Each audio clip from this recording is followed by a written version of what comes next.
Oke, hari ini kita akan secara khusus membahas teknik negosiasi yang diambil dari buku Getting to Yes, Uri dan Visser, dan saya juga udah tempatkan videonya untuk kalian ya di morning. Jadi nanti kalian bisa nonton itu, kemudian juga membuat satu paragraf aja singkat ya tentang apa yang menurut kamu itu apa ya yang menarik, apa sih yang kamu belajar baru gitu dari situ ya.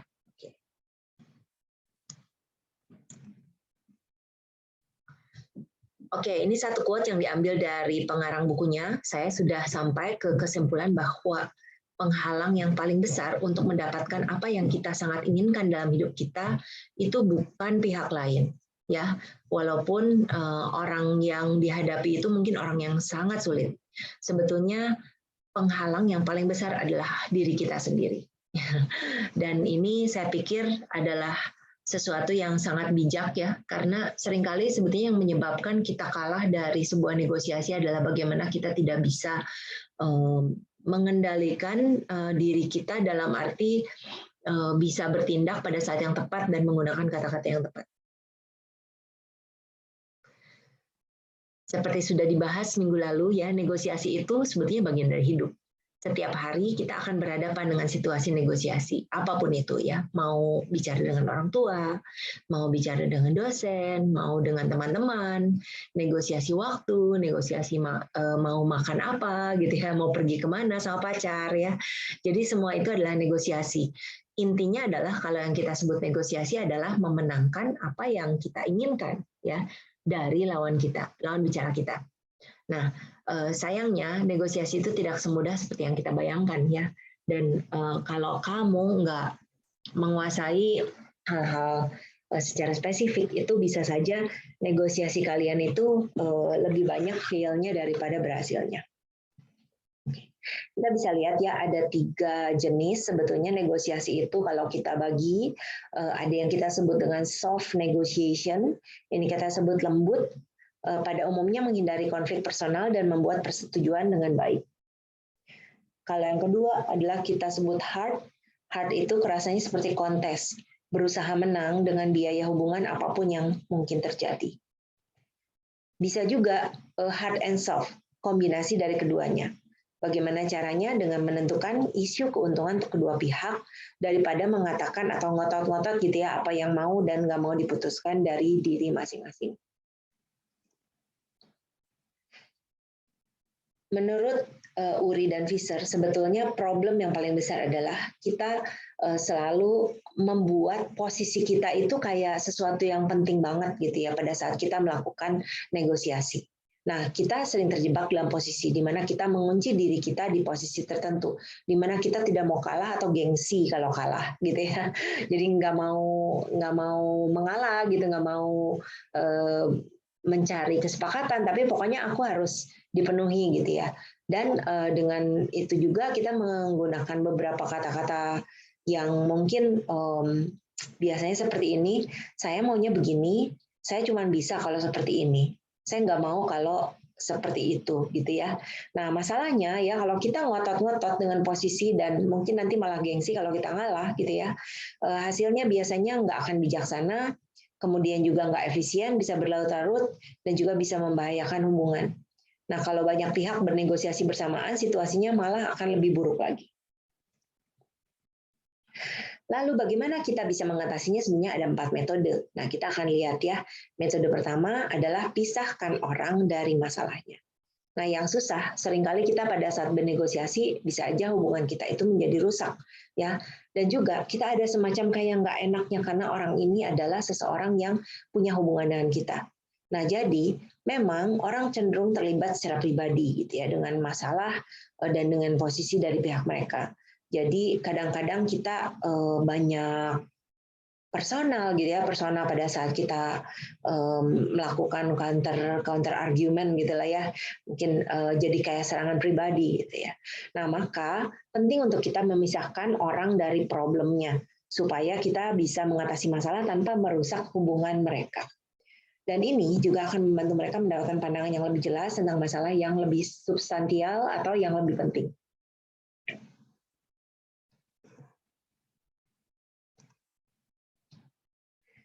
Nah, untuk supaya kita jangan mencampurkan ya orang dari masalahnya, kita akan kenali ada 3 dasar masalah manusia, yaitu yang pertama adalah perbedaan persepsi, kedua adalah emosi, ketiga adalah komunikasi. Nah, umumnya cara terbaik untuk menangani 3 masalah di atas adalah untuk mencegah agar tidak muncul. Kalau bisa yang 3 ini nggak muncul ya lebih baik gitu ya. Tapi kalau misalnya hubungan cukup baik, katanya bisa saja ini tidak gampang muncul gitu ya. Kalau misalnya bisa menganggap satu sama lain adalah mitra dalam negosiasi daripada sebagai musuh. Oke, kita lihat sumber masalah pertama adalah perbedaan persepsi ya. Kadang-kadang kita itu konflik gara-gara ada pandangan yang berbeda gitu ya. Jadi kayak di gambar ini, angka 6 atau 9 gitu ya. Ini memang susah angka ini ya. Angka ini ada kemiripannya, tinggal letaknya yang sebelah bawahnya yang mana ya. Nah, untuk masalah seperti ini para pihak harus berusaha menempatkan diri pada posisi pihak lain. Para pihak tidak boleh berasumsi bahwa ketakutan terburuk mereka akan menjadi tindakan dari pihak lain. Nah, juga satu pihak tidak boleh menyalahkan pihak lain atas masalah tersebut. Nah, jadi supaya ini bisa dipecahkan untuk perbedaan persepsi, masing-masing harus membuat proposal menarik atau usulan yang menarik untuk pihak lain. Nah, semakin banyak pihak yang terlibat dalam proses, semakin besar kemungkinan mereka terlibat dan mendukung hasil. Sumber masalah manusia yang kedua adalah emosi. Nah, negosiasi bisa menjadi proses yang membuat frustasi.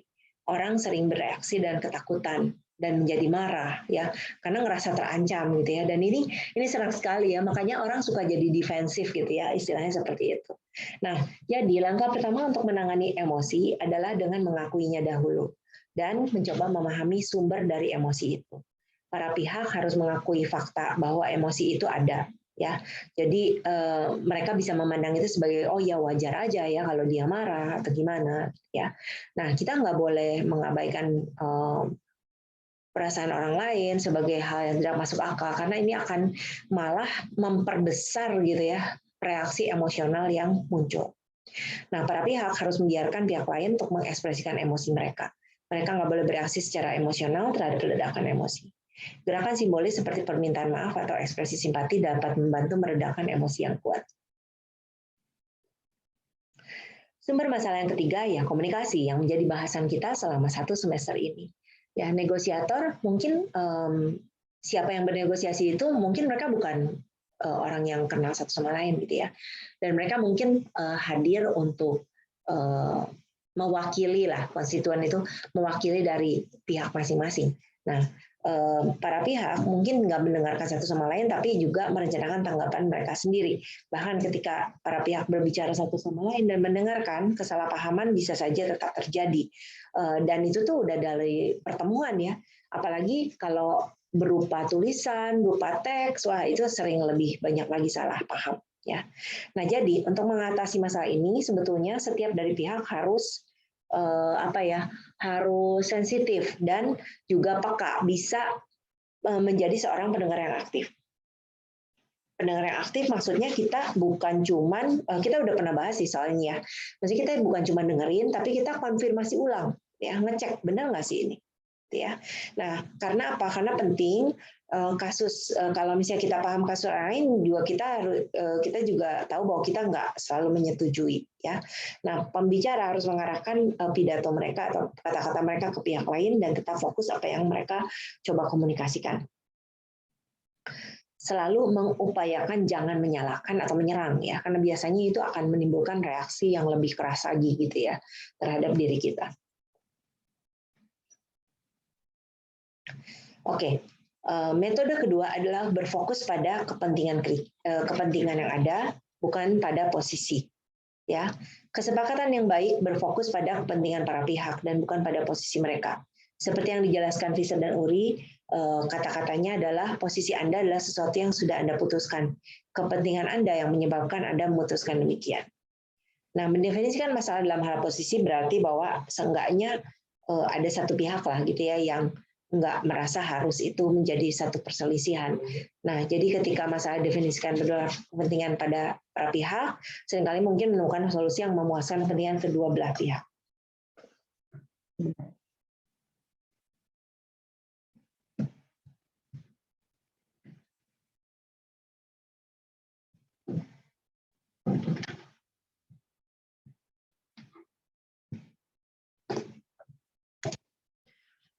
Oke, langkah pertama adalah mengidentifikasi kepentingan para pihak terkait isu yang dihadapi, ya untuk bisa fokus pada kepentingan. Jadi kita harus tahu dulu kepentingannya apa, lalu tanya mengapa mereka memegang posisi yang mereka lakukan, dan mempertimbangkan mereka nggak memegang posisi lain yang memungkinkan. Maksudnya kenapa sih ngotot gitu, ya?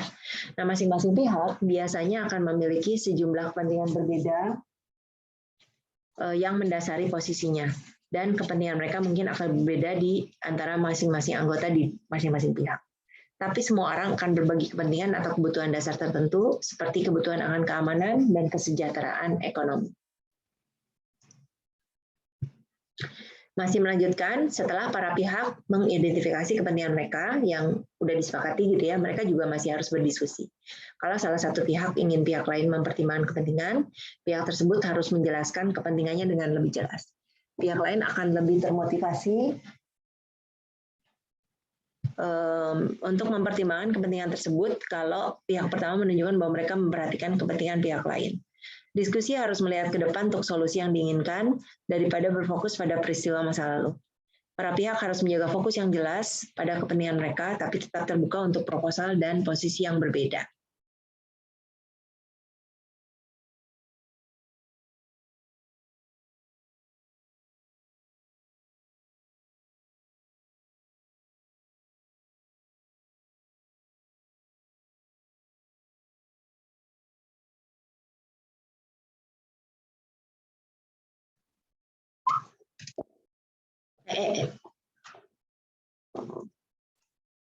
Oke, metode selanjutnya adalah menciptakan pilihan. Ya, jadi kita udah tahu kepentingannya. Sekarang kita akan mencoba menciptakan pilihan untuk keuntungan bersama. Nah, jadi menurut Visser dan Uri ada 4 hambatan ya yang kita bisa identifikasikan untuk menghasilkan pilihan kreatif dalam memecahkan masalah ya. Nah, kita bisa melakukannya dengan sebagai berikut. Para pihak dapat memutuskan sebelum waktunya atas satu pilihan dan dengan demikian gagal mempertimbangkan alternatif. Para pihak mungkin bermaksud untuk mempersempit pilihan mereka untuk menemukan jawaban yang cuma satu-satunya. Ya. Kemudian kedua pihak bisa mendefinisikan masalah dalam istilah menang kalah dengan asumsi bahwa satu pihak menang, satu pihak yang kalah. Nah, juga salah satu pihak bisa memutuskan bahwa terserah pihak lain untuk memberikan solusi masalah tersebut. Maksudnya untuk setiap dari pilihan yang ada, nanti kita bisa lihat sebisanya kita maunya carinya yang buat keuntungan bersama. Oke. Nah, 4 teknik yang disarankan oleh Uri dan Visser. Yang pertama, memisahkan proses penemuan dari tahap evaluasi. Para pihak harus berkumpul dalam suasana informal dan bertukar pikiran untuk semua kemungkinan solusi masalah tersebut. Kalau yang kedua, bisa bikin proposal yang bebas, gitu ya. Maksudnya ya bikin aja dulu proposal kira-kira gimana gitu ya, yang draftnya gitu ya. Terus nanti dibuat brainstorming, berdiskusi, lalu mencari yang paling baik. Ya, jadi nanti para pihak bisa bersama-sama membuat proposal yang disepakati oleh bersama. Selanjutnya para pihak bisa membuat saran ya solusi parsial. Jadi sebagian terpecahkan maksudnya untuk masalah tersebut. Hanya setelah berbagai proposal dibuat, kelompok harus mengevaluasi ide-idenya. Lalu yang terakhir, evaluasi harus dimulai dengan proposal yang paling menjanjikan. Para pihak bisa memperbaiki dan meningkatkan proposal pada saat ini.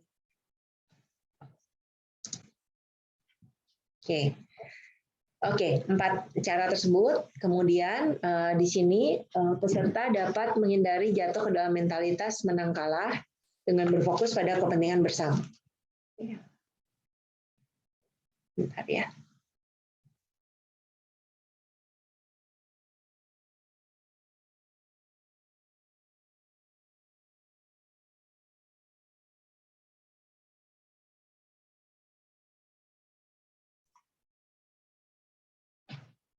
Oke, kalau misalnya kepentingannya itu beda, ya berarti harus cari di mana ada titik temunya, gitu ya. Nah, jadi sebetulnya kita pengennya cari yang paling tidak merugikan, gitu ya. Makanya di sini sebetulnya mencari keputusan yang biayanya paling rendah buat kita dan juga bermanfaat besar bagi kedua pihak. Oke ya. Oke, nah kalau misalnya proposal itu yang pasti kalau menguntungkan kedua pihak pasti akan lebih mudah untuk disetujui bersama gitu ya. Dan juga kalau misalnya kita selalu mengusahakan tidak menggunakan ancaman karena biasanya kurang efektif untuk memotivasi kesepakatan yang bisa dicapai. Metode yang keempat adalah menekankan pada hasil untuk mencapai tujuan bersama. Nah, ketika kepentingan ditentang secara langsung, para pihak harus menggunakan kriteria objektif untuk menyelesaikan perbedaan mereka. Nah, membiarkan perbedaan seperti ini akan memicu pertempuran, malah akan menghancurkan hubungan, nggak efisien, dan juga menghasilkan kesepakatan yang mungkin tidak bijaksana. Keputusan berdasarkan standar yang wajar memudahkan para pihak untuk menyetujui dan menjaga hubungan baik. Untuk mengembangkan ini, kita harus yang bisa mengembangkan tujuan bersama, makanya kita harus ada kriteria-kriteria yang objektif, yang tidak memihak, gitu ya. Nah, biasanya ada sejumlah kriteria yang berbeda yang bisa dipakai, dan para pihak harus menyetujui kriteria yang terbaik untuk situasi mereka. Oke, salah satu cara menguji objektivitas adalah menanyakan apakah kedua belah pihak setuju untuk terikat pada standar tersebut. Nah, daripada menyetujui kriteria yang substantif, para pihak juga bisa membuat prosedur adil untuk menyelesaikan perselisihan mereka. Ya, ini contohnya kalau misalnya anak-anak mau membagi kue secara adil dengan meminta salah satu anak memotongnya dan yang lain memilih bagian mereka. Jadi kan yang satu motong, yang satu milih. Gitu.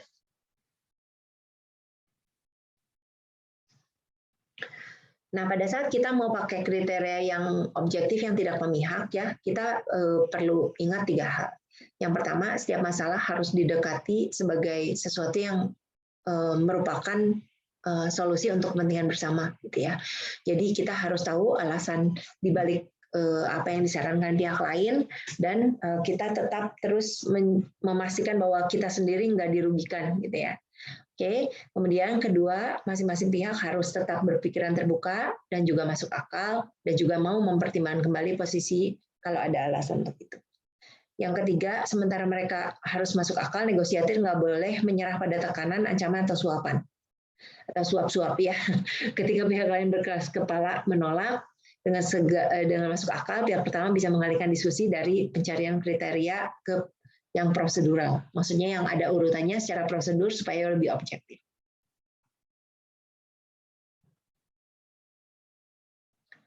Oke, nah tapi dalam negosiasi kita sering menghadapi situasi yang khusus. Nah, kalau situasi yang khusus ini gimana ya caranya?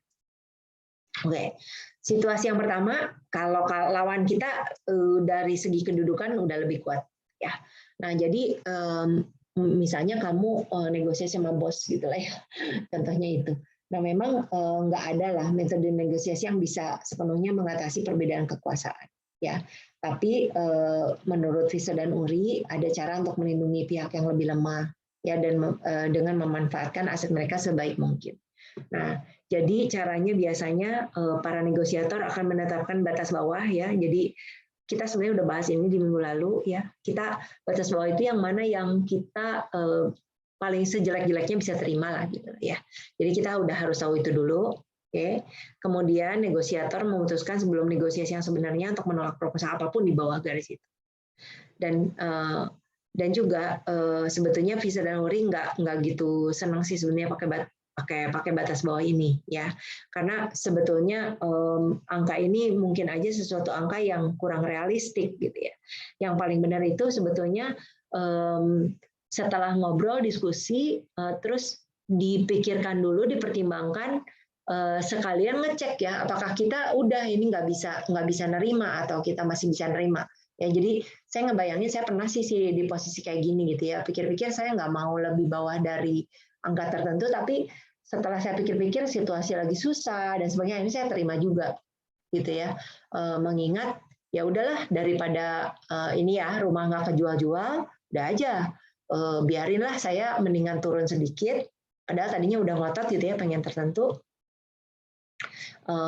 nggak apa-apa. Tapi dengan demikian ya saya menjadi tidak totally kalah atau loss dari negosiasi tersebut. Oke. Nah, sebaliknya pihak yang lebih lemah harus konsentrasi pada penilaian alternatif terbaik, yaitu BATNA. BATNA ini kita udah sempat minggu lalu ya, Best Alternative to Negotiated Agreement. Maksudnya apa sih pilihan terbaik kita kalau memang nggak ada kesepakatan? Pihak yang lemah harus menolak kesepakatan yang membuat mereka lebih buruk dari BATNA mereka. Tanpa gagasan yang jelas tentang BATNA mereka, sebuah pihak hanya bernegosiasi secara membabi buta. BATNA juga merupakan kunci untuk memaksimalkan aset yang ada, dan kekuatan dalam negosiasi berasal dari kemampuan untuk menjauh dari negosiasi.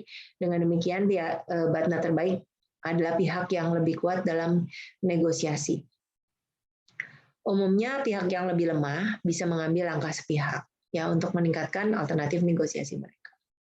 Mereka harus identifikasi peluang potensial, mengambil langkah-langkah yang lebih mengembangkan peluang tersebut. Dan kalau misalnya mereka punya pemahaman lebih baik gitu ya dengan keseluruhan situasi, mungkin mereka juga bisa menduga gitu ya BATNA-nya orang lain itu apa. Nah, jadi Visser dan Uri menyimpulkan bahwa mengembangkan BATNA kita dengan tidak hanya memungkinkan kita menentukan apa yang merupakan kesepakatan minimal yang bisa diterima, tapi juga meningkatkan menjadi lebih baik gitu ya dari kesepakatan minimal itu, daripada kita langsung pakai batas bawah. Oke, kasus kedua, special case yang kedua adalah kalau pihak lain itu nggak pakai prinsip negosiasi, malah kayaknya tuh ngotot gitu dengan pakai posisi terus, ya. Nah, ini cara yang bisa kita pakai. Pertama, satu pihak terus menggunakan pendekatan yang berprinsip seperti yang metode 1-4 tadi, ya. Nah, jadi biasanya kalau kita udah pakai itu, ini juga bisa menular ke pihak yang lain. Oke.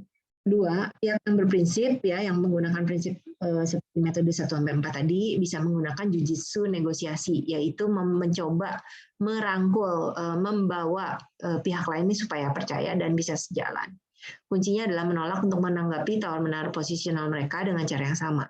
Ketika pihak lain menyerang, pihak prinsip nggak boleh menyerang balik, tapi harus menangkis serangan ke masalah. Penawar posisi biasanya menyerang dengan menegaskan posisi mereka atau dengan menyerang ide atau pihak lain. Kalau menegaskan posisi mereka, tanggapi dengan menyatakan alasan di balik posisi itu. Jadi kalau mereka menyerang ide, ya pihak prinsip harus menganggapnya kritik membangun, maksudnya nggak terpancing emosi, nggak terpancing marah gitu ya, dan mencoba probing gitu ya, mengundang umpan balik dan saran lebih lanjut. Serangan pribadi harus disusun kembali sebagai serangan terhadap masalah. Umumnya, pihak yang berprinsip harus menggunakan pertanyaan dan keheningan strategis untuk menarik pihak lain keluar.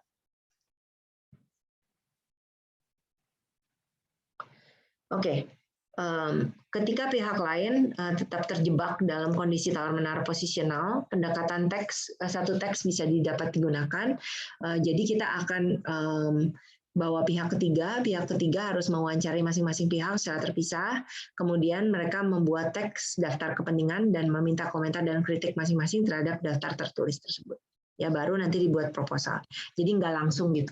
Ya kalau langsung kan kayak perang nggak berkesudahan, tapi kalau misalnya tertulis dan ada jembatannya, di sini pihak ketiga akan bisa lebih netral, ya. Nah, usulan diberikan pada pihak untuk dikomentari, disusun ulang dan dikembalikan lagi untuk supaya bisa bolak-balik prosesnya ya sampai merasa nggak ada perbaikan lebih lanjut. Oke, ini ya kalau misalnya kasus-kasusnya seperti ini. Berikutnya gimana kalau lawan pakai cara kotor ya. Dan ini dalam kenyataan hidup banyak ya. Jadi kita harus juga menyadari bahwa ini bisa ada. Nah, kadang-kadang pihak akan menggunakan trik yang nggak etis atau nggak menyenangkan dalam upaya mendapatkan keuntungan untuk negosiasi seperti rutinitas orang baik atau jahat, gitu ya, good cop, bad cop, tempat duduk yang nggak nyaman atau bocorin rahasia ke media, ya itu biasanya sebetulnya itu caranya yang tidak etis. Gitu ya. Ya. Nah, cara terbaik untuk menanggapi taktik yang rumit seperti itu adalah dengan secara eksplisit mengangkat masalah ini dalam negosiasi dan terlibat dalam, kembali lagi, pakai prinsip negosiasi yang berprinsip supaya ada aturan prosedural. Nah, Visa dan Uri ada mengusulkan beberapa taktik gitu ya. Katanya gini, para pihak yang terlibat dalam cara kotor ini ya, yang pakai biasanya kita akan mencoba melindungi dengan mencari verifikasi klaim dari pihak lain ya. Jadi kita cek dulu benar nggak gitu ya info-info ini, kalau bisa kita minta secara tertulis. Kemudian dan ini juga penting bahwa kita jangan langsung menyerang karena belum tentu juga kan kita betul gitu ya. Ini kan dugaan kita pasti sampai kita ada bukti. Kemudian yang kedua adalah perang psikologis. Ya, perang psikologis ketika pihak yang licik menggunakan lingkungan yang penuh tekanan, pihak yang berprinsip harus mengidentifikasi elemen bermasalah dan menyarankan perubahan yang lebih nyaman atau adil. Serangan pribadi yang halus bisa membuat kurang efektif hanya dengan mengenali mereka apa adanya, lalu secara eksplisit mengidentifikasi mereka ke pihak yang melanggar dan akan mengakhiri serangan yang bisa menghanyutkan ya, mungkin bukan menghisap. Ancaman adalah cara yang baik, cara yang kurang baik. Ancaman adalah salah satu cara untuk menerapkan tekanan psikologis. Negosiator berprinsip untuk mengembalikan kalau memungkinkan dan melakukan negosiasi berprinsip tentang penggunaan ancaman dalam proses.